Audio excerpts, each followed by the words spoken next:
In if you want to. That was my cue. All right. Again, good afternoon, and hopefully everybody had a great summer. Welcome to September, almost the end of September, and we've got just a few things to share with you. Nothing too revolutionary this month. More or less, it's what may be coming. Well, what is coming in the late fall. So I'll mention some of these things as we go through. But for today, just kind of a review of cycles, status, evidence, uploads, some general reminders for folks. And then just the small business initiative update, just to make sure people understand what is happening with that. Many of you are in the small business initiative program.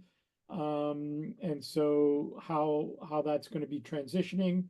And then I've collected, as I usually do, validator topic reviews. I don't think I have any AER comments this month, but I do have a lot of good kind of feedback. There they call them OPIs, opportunities for improvement.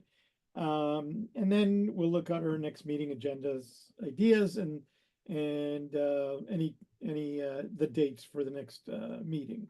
All right.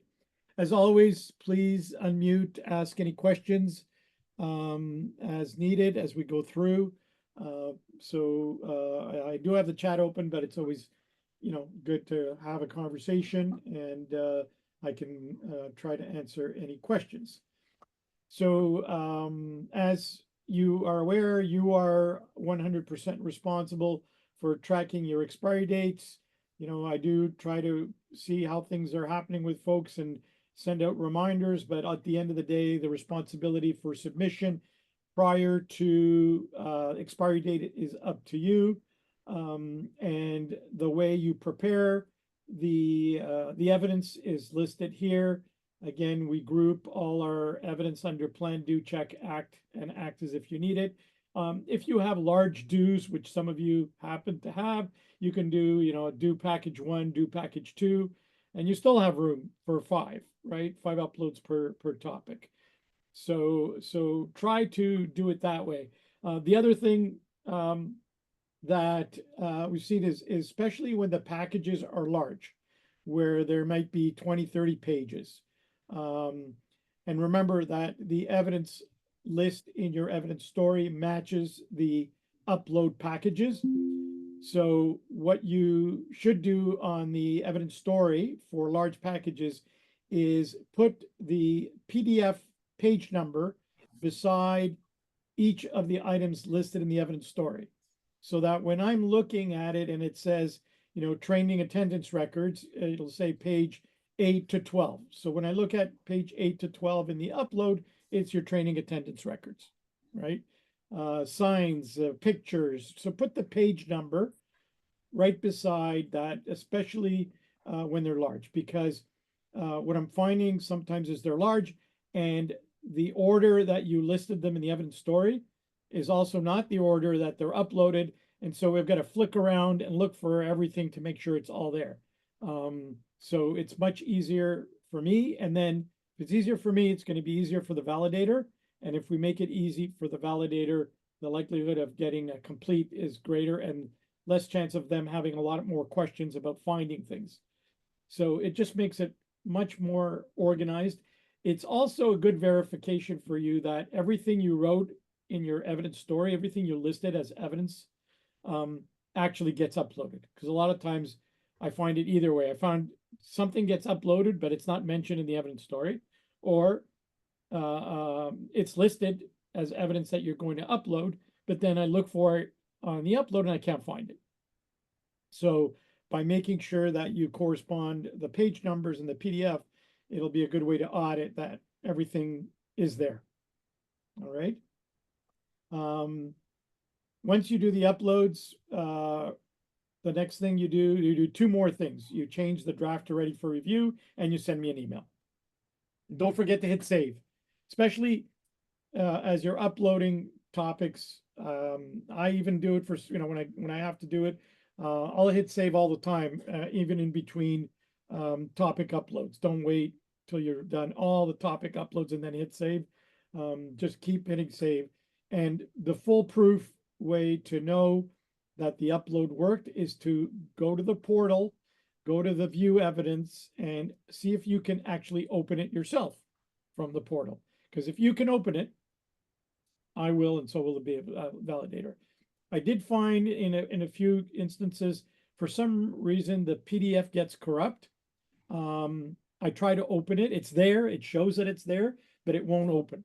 So I have to go back and say, can you please delete and re-upload it again? So it's always good to check that you can open the uploads that you sent, and that everything is working. All right. Any questions on preparing the evidence?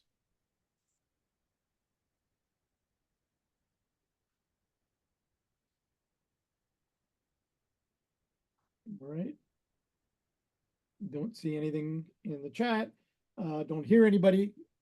So the evidence story document, again, general comments there. Keep it in Word format, even for uploading. You don't have to change it because I just type in my comments right in the evidence story for that topic when I do my reviews. So just leave it in Word. It's just the easiest way for us to communicate, and it saves you time for having to convert it. The uploads, it's usually easier and cleaner to convert them to PDF and upload them. That's what pretty well everybody does. Remember that you can no longer upload videos, right? Or sorry, links to videos. You can upload video as long as it's less than 50 megabytes, okay? But external links do not work. You can, it's better to, if you want to share something that's in a video, just do screenshots of the relevant thing. They don't, because most likely the whole video may not be related to the topic. So just screenshots of the portions of the video and upload them that way. That would help. And don't leave anything blank. There's a guide to completing the evidence stories, so make sure you answer all the questions, fill in all the dates. And that is something they're liking more and more and more. That's just for everybody, not just small business. So when you're writing in your plan, we created a policy and it was approved, put the date. Okay. So when you're in the due, we scheduled and carried out training, put the dates. If it's a range, if you did it within, from April 1st to 15th, you did all your training, put the dates. We posted the signage, put the date. We completed the evaluation of the topic, put the date. We sent out a survey, put the date. So add dates because it shows the whole chronology of the action plan and the evidence story for each topic. Okay, so I would get into the habit of putting the dates in there so that it shows to the validator quickly, that it all flows from plan, do, check, and act. All right. And even if nothing's an act, make sure you put NA or that the results of the check showed you're following the procedures and you continue to monitor. Just that way we make sure that and I don't that you didn't miss it, because if it's blank and you had an act and then I didn't catch it, then there's nothing in the evidence story, right? So always fill in something, that way we know for sure that you mean there is not going to be an act or there is. Okay. And again, copy goes to me via email of the action plan only. I do not need your evidence. I review evidence on the portal. So when a topic is complete, that's when you do the upload. There's no point in going back and forth unless you really love working on the portal for each piece. You've done your plan, upload it. Done your due, upload it. Done your check, upload it. Then you've got to go to the portal at least 3 or 4 times. Wait till you're done everything, then upload, and then mark it ready for review. That's when I look at everything. I do ask to review drafts of evidence stories within 6 weeks after I approve your topics. So that's a standard email I send out, just to make sure you're moving in the right direction with the topics. All right. So the next item is, unless there's any questions.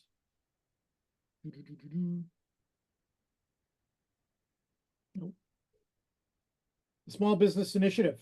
Okay, so the $1,000 for joining and the double, as you know,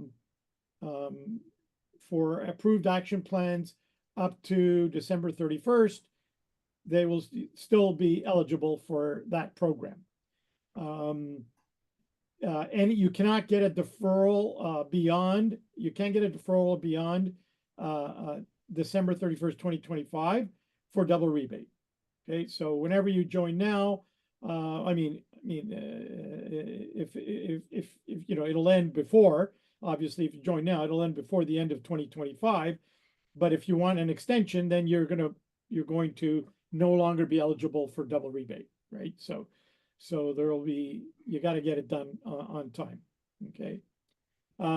Make sure that if you want to start another action plan on time, that you close this one earlier. And that's what the managing existing plans are. You got to get this one closed in order to open another one. And as we said, the closure dates times take long. I have to do the reviews and So you can see that the dates I have on here pretty well already passed. So all this means that there's just no guarantee we'll be able to start another plan if this one doesn't close. Now, in saying all that, whoops, in saying all that, we've had a sneak peek at the changes that are coming, and the changes, I can almost tell you that the incentive is going to be equal to or the same as the double rebate. So I don't think you need to really panic about it. There's nothing to say yet. The next meeting will be, or within the next couple of weeks, you'll probably get an announcement about the new rebate formula, the rebate, the way they're going to calculate rebates is changing. And so you'll see that it's going to be, for small business, still very lucrative in essence of the financial reward. And what they're also going to do is even if you start on the double rebate program, they'll automatically put you into the rebate formula that gives you the maximum rebate. So you don't even have to worry about that. So whatever the best program is to be in for your organization based on your size, right? But keep in mind that if you do want to start on the current double rebate program, we must start your action plan before December 31st, 2024. And you cannot start an action plan on the portal until your current one's closed, right? So we got to get it closed. And it's got to close before December 31st, 2024. Okay. So keep that in mind as you're working through your timelines. All right.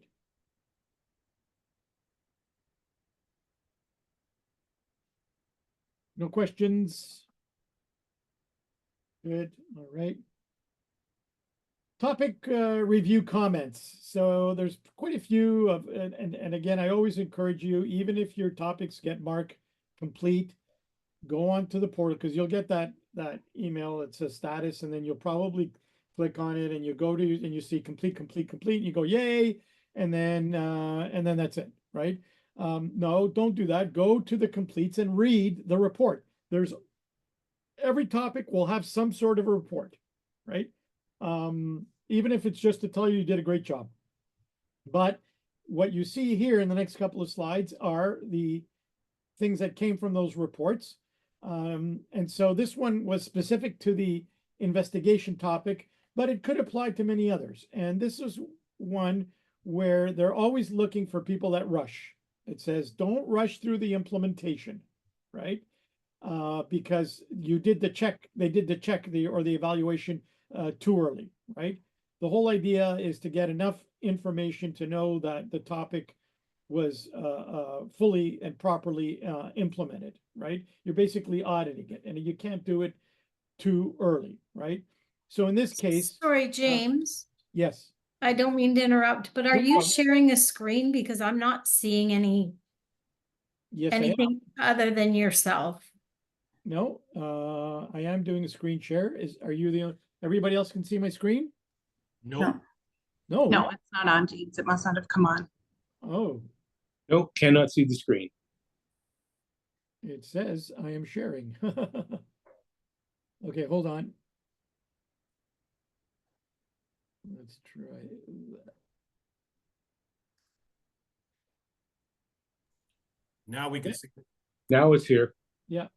So here is what you're going to get a copy of this, but this is what it's talking about: the evidence packages, the evidence story document, which it went through. This is the small business initiative, and you will get a copy of this so you can have it handy. And I did go through all this in the last meeting as well. You probably already have it. And this is where we are right now. All right. Sorry about that. It's a good thing you mentioned it. All right. Let me just put up this again. So as I was talking about, the rushing is between the completion of due and check. So in this case, they finished in April and then 2 months later did the check. Now, I know that we're using the 8 weeks as kind of the sweet spot, right? But what people are doing, because we've mentioned 8 weeks, is they take the calendar date and they count exactly 8 weeks, and on that day they do it. That's not really the intent. The 8 weeks is the minimum, and the best is more. So we tend to get away with the 2 months or 8 weeks, but you can see in this case the validator wasn't happy with that for this particular topic, right? The whole idea is, they said you did not allow a significant amount of time to pass for your employees to report incidents that could complete investigations, right? Although some topics can be implemented quickly, others, as this topic, need more implementation time before you conduct your evaluation. So they didn't get an AER, but they gotta, don't do that. Don't rush it, right? So, and again, your action plan isn't going to close until all your topics are done. So why rush it? Say, if you're still working on 2 or 3 other topics and it's going to be another month or two, save the evaluation for this one another month or two, right? So there's no, because nothing is going to happen with that topic until your whole action plan is done, and I'll review it. As long as you're well ahead of your expiry date, there's no reason to rush the check and to finish that topic. Give it an extra month, you wouldn't get, if they had to give it in 3 months, you probably wouldn't have got this comment, right? So look at your scheduling, look at how you're putting stuff out. The last step is always going to be the check, unless you need to do an act as a result of the check. That's why you still got to give yourself a lot of time. But the 8 weeks is like the bare bones minimum if you're like, at the end of your cycle and you're expiring and you got to get it, you want to get it in, right? So just keep that in mind. And sometimes, especially if it's less than that, we have gotten AERs, additional evidence required, saying, you did it too early, you got to do it again. So you're going to have to resubmit the due evidence, redo the due activity, right? So this is kind of a good reminder, do not rush. This next comment is related, this whole slide related to the inspections topic, okay?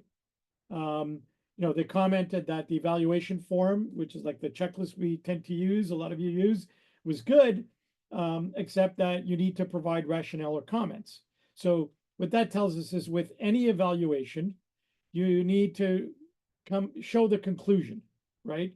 What was the rationale? if you're using the checklist, I don't submit it if you don't fill in the right-hand column. The right-hand column tells you it's, if it's a yes, why is it a yes? If it's a no, what are you going to do about it? And you can't leave that blank. Even if it's yes, yes, yes, yes, you have to say why it's a yes, right? So give some context. If the question is, was the procedure developed in accordance with the topic requirements, and you put yes, you put yeah, it was developed and approved and the date, right?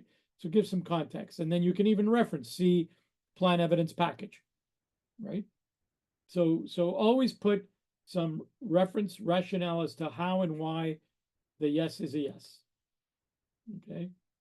The other thing they did is for the inspection topic, this is the second part here on the slide is the living and breathing. Okay. This is how much due evidence, right? So in this case, it was inspections and they are doing, say, them monthly, but they only showed a sample of 1 month, January, right? So this validator accepted it, but said, if you really want to convince me that you're doing it, a much stronger submission if you provide examples of these inspections completed over several months to demonstrate consistency. So there's a fine line between too little evidence and too much. We don't want 400 pages, but you've got to be convincing that you've implemented it, right? And especially in your case, right? We want evidence of implementation at your offices, full-time, and for your placement workers and your client sites, right? So you need always to consider good sampling from both, right? The larger you are, the more client site, the more placement worker samples you're going to need, right? You got several hundred placements and you only do 10 examples of a signed off training acknowledgement. That may not be enough. I would just go with 20, right? So but you don't need to do 500. Okay, so the other part that makes it big is sometimes you're doing a topic, it's covered in the handbook. Your handbook is 35 pages, but the topic is mentioned on page 7. I don't need 35 pages. I just need page 7, right? Because the validator is going to have to, and especially if you don't tell us which page it's on, we got to read the whole handbook before we find it. So all we care about is evidence for that topic. Great. Save the rest of the handbook for other topics if you want to use the evidence from that. But if the handbook is not very big, you can just put, okay, see page 8 of the handbook, and you can upload the whole handbook. But again, we're trying to minimize how big this PDF is going to be and focus in on what the validator is looking for, which is evidence related to the topic, right? Also, if you're national, evidence related to any other province, totally irrelevant, waste of space. They only care about Ontario, right? It's like they will not take into consideration implementation evidence from other provinces as evidence that you've implemented it here. They're looking strictly this account number and your locations, your placement workers, your client sites related to this account number. That's it. If you're doing multiple accounts in the program, then you got to make sure the evidence is account specific, right?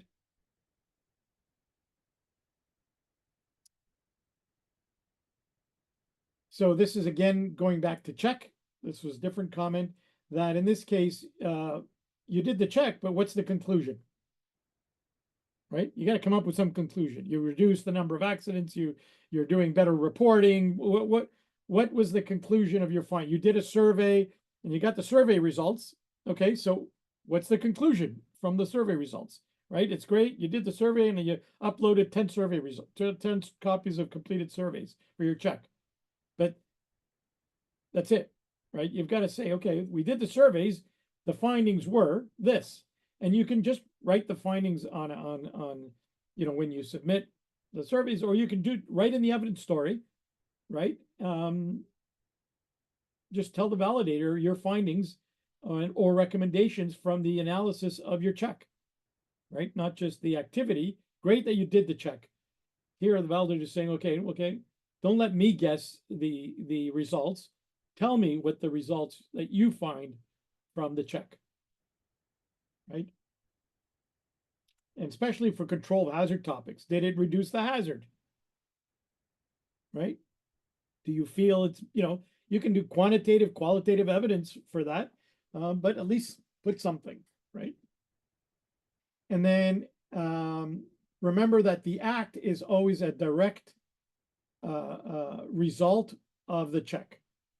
So if there were identified gaps in the check, you're always going to have an act, right? Describe the gaps and then the actions that you took, what will be done and who's going to do it. In most cases, it should already be done when you do the upload. So you would have to wait till you completed the check to actually submit the topic. And it should be clear evidence that you completed the gap. And, the best way people do is an action plan, continuous improvement plan gets uploaded showing what the gap was, who was assigned to, the date, and that it was completed. And then if there's evidence that you can attach related to what the gap was, if it's something wasn't posted, then you post it, take a picture, and now you see it's posted. There you go, right? All right. So that was another so it gives us a good sense of what they're looking for, how they're validating, and it really should be nothing new. It's stuff that we've been working with all along. But the more clear you are in your evidence story, the faster, easier, and more likelihood of success you'll have with the topic validations. All right. Any questions?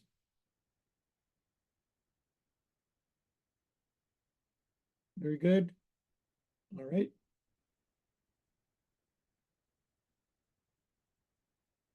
All right. So the next item this came out kind of as just a general notice to providers. I don't know if it went out to members, maybe. I can't remember. But so I did want to talk about it and how it's relevance to your our industry here. That it's a controlled hazard topic, and the option to pick the naloxone, as you know, was added to the Occupational Health and Safety Act, I don't know, several months ago. And one of the requirements, if you're in the specific kind of target industry per se, is to make sure you do an assessment to see if this is in fact an issue. Then you have to implement, as per the act, the naloxone program, right? And so should you have to do this, and the assessment shows that it's a risk, then it can be a controlled hazard topic. You can use it under controlled hazards, right? The only way you can do it is if the assessment shows it's a risk. If you do the assessment as required by the act, and the assessment shows no risk, then you can't pick it as a topic, right?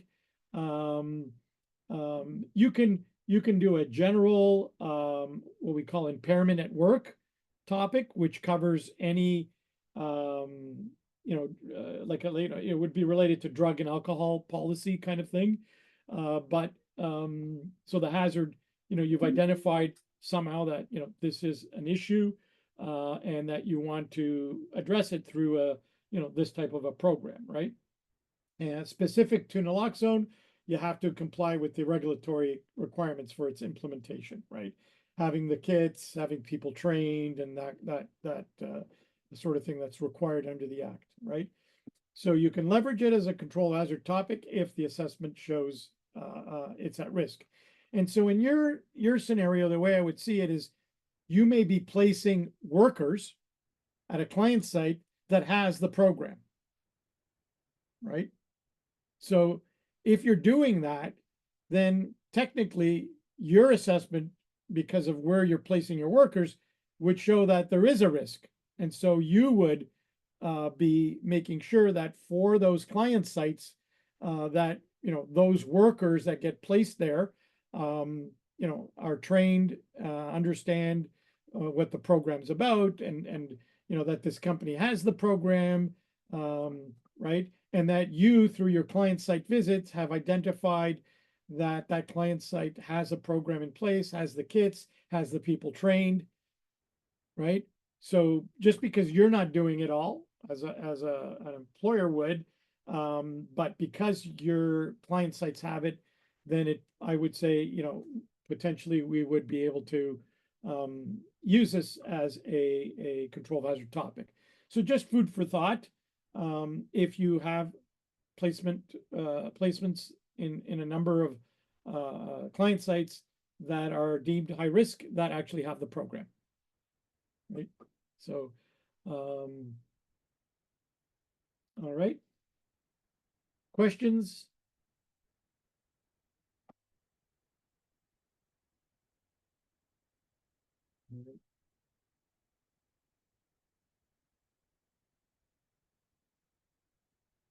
So next meeting, agenda suggestions. So next meeting, I'm gonna look at the dates in a minute, but we're gonna do it probably I think I said, yeah, early December, because we're supposed to get all the updates that are coming late fall, this fall. And so I'm hoping that for the next meeting, which is going to be very important, it's going to be basically the updates to the program, right? So as I mentioned, I gave you a kind of sneak peek, the change to the rebate. They're adding 2 new topics under psychological health and safety. So that's being added to the topic selection. So that's going to be, we're going to do an update on that. There'll be some tweaking, to the portal based on the changes that are coming for topic selection, right? I gave you a heads up months ago on topic selection switching to new only. So that will be starting in January as well. So the December meeting will be, here's how the program is changing for January 1st, right? So, and I'm hoping that they will have updated us. We've got, I think, about 2 provider meetings left. And I believe we're doing a full day in November. We'll all have all the updates, and then I can share everything with you at our next meeting. The members guide is being updated. The topics guide is being updated. So even the literature is being updated as well. That will be pretty well the full agenda for our next meeting. All right. But as always, if you have suggestions, I can table them for the meetings after that. So like I always do, take the suggestions now, or you can email me any suggestions for topic items. But let's take a look at the meeting date now, because I think I better do.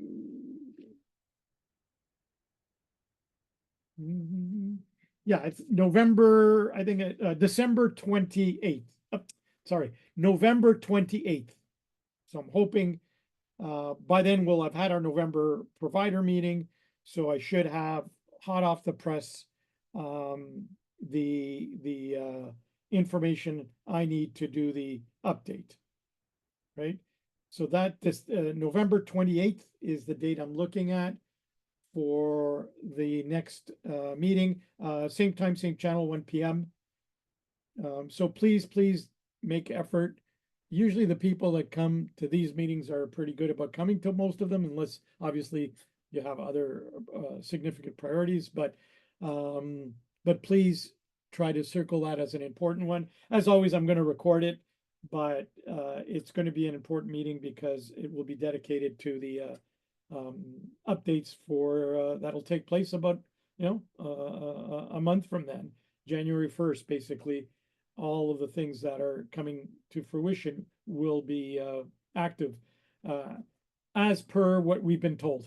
I should always act the exclamation in case something doesn't happen on time. But so far, all the timelines we've gotten from WSIB, all of the changes that are coming will start January 1st. Okay. And they're good. Most everything I've seen, good stuff. I think you're gonna like. Everyone's gonna like the new rebate formula. It's much simpler to understand. We got 2 new topics. So if you haven't done any work on psychological health and safety, they're going to be something you may want to seriously consider.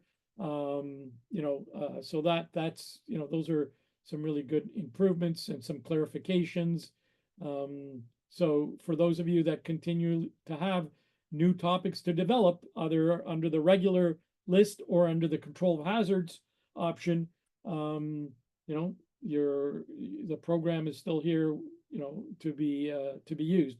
As you obviously run out of topics, you may not be able to do 5, you may be able to do 1 or 2.